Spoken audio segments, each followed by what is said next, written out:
This video is a sample problem where we have two lumps of clay. One lump is moving faster than the other lump, and they're going to make contact and stick together. So we're going to have an inelastic collision. The two objects stick together. We have 0.3 kilograms out in front right now, traveling at 6 meters per second towards the east. East is the positive direction. We have 0.8 kilograms of clay coming up at 9 meters per second, so it has a bigger speed and will catch up to the first lump. They stick together. We want to know the velocity of now 1.1 kilograms of clay, 0.3 plus the 0.8, in the horizontal direction after the collision. So they're traveling in air. That's important. And we're working this as a horizontal direction. We're not going to do any vertical motion. There's gravity acting on this. This takes place near the surface of the Earth. We're not going to worry about that. We're going to work in the horizontal direction.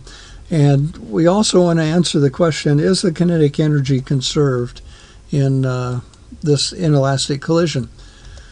Well, sort of summarize the data with the masses and the velocities. Would we expect momentum to be conserved? And the answer is yes. In the air, we ignore air resistance, but in the horizontal direction, there's no external force on the clay, on these two objects. When there's no external force, momentum will be conserved. So the answer is yes. Well, get into the calculations here. We have east as the positive direction, so both our velocities have a positive number attached. Momentum is calculated with mass times velocity. So for the one out in front, 0.3 kilograms, 6 meters per second, it has a momentum of 1.8 kilograms meters per second. The one coming up from behind, 0.8 kilograms, 9 meters per second, it has 7.2 kilograms meters per second. Add these two together. Our system has two objects in it before the collision takes place, so we'd calculate momentum for each piece of the system and then add those together. We've got 9 kilograms meters per second. After the collision, we have one object, that's 1.1 kilograms.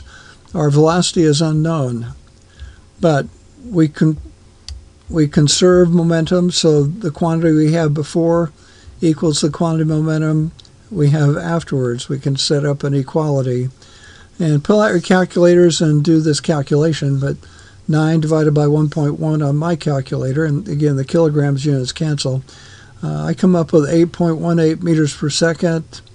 It's still, this lump is still headed towards the east, as both objects had an eastward velocity. But we've slowed down the big lump of clay a little bit, down to 8.18 meters per second. And the 0.3 kilograms of clay is now moving faster. What about the kinetic energy? We calculate kinetic energy with 1/2 mass times velocity squared. We have two objects before the collision. We calculate two kinetic energies. For the lump out in front, 0.5 times 0.3 kilograms and 6 meters per second. There's a square. Don't forget that when you're calculating kinetic energy. I got 5.4 joules. For the mass coming up in the back, it had more mass and it has more velocity.